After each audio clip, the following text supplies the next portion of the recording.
Let's talk about a feeling so many of us carry around quietly, especially if you have anxiety or depression. The fear of falling behind. Falling behind in your career, falling behind your friends, falling behind parenting, in love, and healing. Sometimes it feels like everyone else is sprinting ahead while you're standing still, struggling just to catch your breath. But here's the truth, you're not behind, you're just on a different timeline. Anxiety constantly tells you time is running out, that you should have done more, you should have tried harder, should have made fewer mistakes. Depression, on the other hand, slows you down.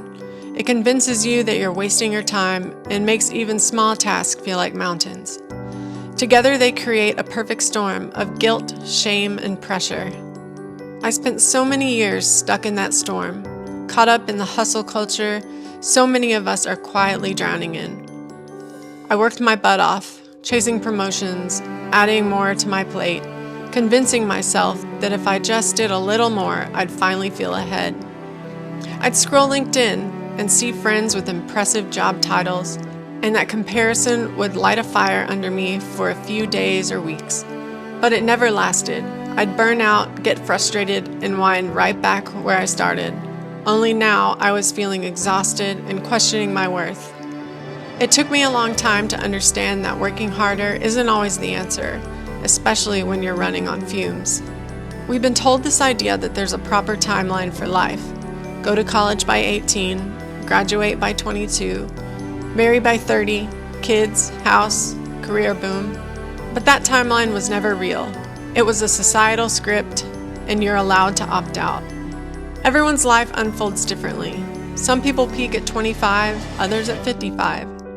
Some people heal in months and others years, and some still feel like they're figuring out who they are even after decades, and that's okay.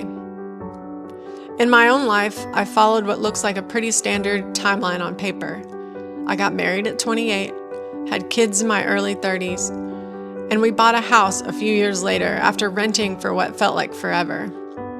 But even at all those milestones, I still found myself questioning everything. What if we had gotten married earlier or waited longer?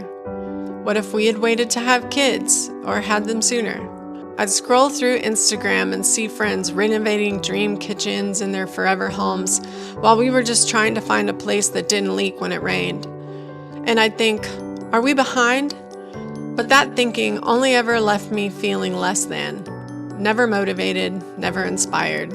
It's taken me years to realize that just because your life doesn't look like a Pinterest board doesn't mean you're failing. It just means your story is unfolding differently and maybe more meaningfully. When you're in a depressive episode or an anxious spiral, you might feel like you're doing nothing. But just surviving those moments takes energy and courage. As a mom of 2 boys, I felt that guilt deep in my chest. The kind that whispers, you should be doing more. More crafts, more Play-Doh, more hands-on parenting. I'd watch other moms setting up paint stations or planning elaborate activities when I was just trying to keep my head above water. There are days when the best I could do was let them play on their iPads for a few hours while I regrouped.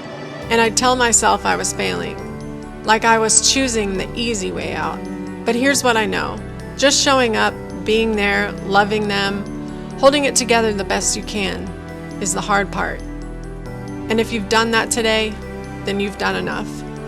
We are constantly told to compete. More money, more milestones, more hustle. But life isn't a race. It's not a straight line with a winner at the end. If anything, it's a spiral. You circle back to the same challenges, you revisit old wounds, and you grow slowly.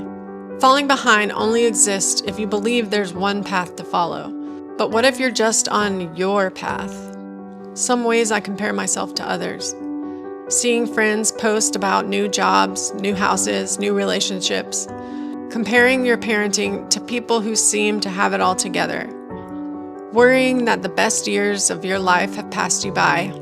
And feeling like your 20s or 30s have been wasted because you've been dealing with mental health. I've had those thoughts more times than I can count. Sometimes I look back on my 20s and feel like I've robbed myself of peace and security. I've spent so much money on nights out, trendy fast fashion that fell apart after a few washes, and social events I didn't always enjoy, just to feel like I was keeping up. And now I catch myself wondering what life might be like if I had used that money to invest, to travel somewhere meaningful, to go back to school and get my master's, or even prioritize my mental health. But hindsight is always louder than grace. I didn't know then what I know now. And giving up means learning to forgive yourself for who you were before you knew better. These moments hit deep. They stir up grief for the life you imagined. But they also create an opportunity to pause and ask, what do I really want? What if this slower season isn't punishment, but preparation? What if your detour is actually the right path for you? There's no clock ticking above your head, no judge keeping score. You get to define what a full life looks like, and it doesn't have to be flashy or fast. Maybe your quiet mornings with your kids are gold. Maybe your journaling is the progress.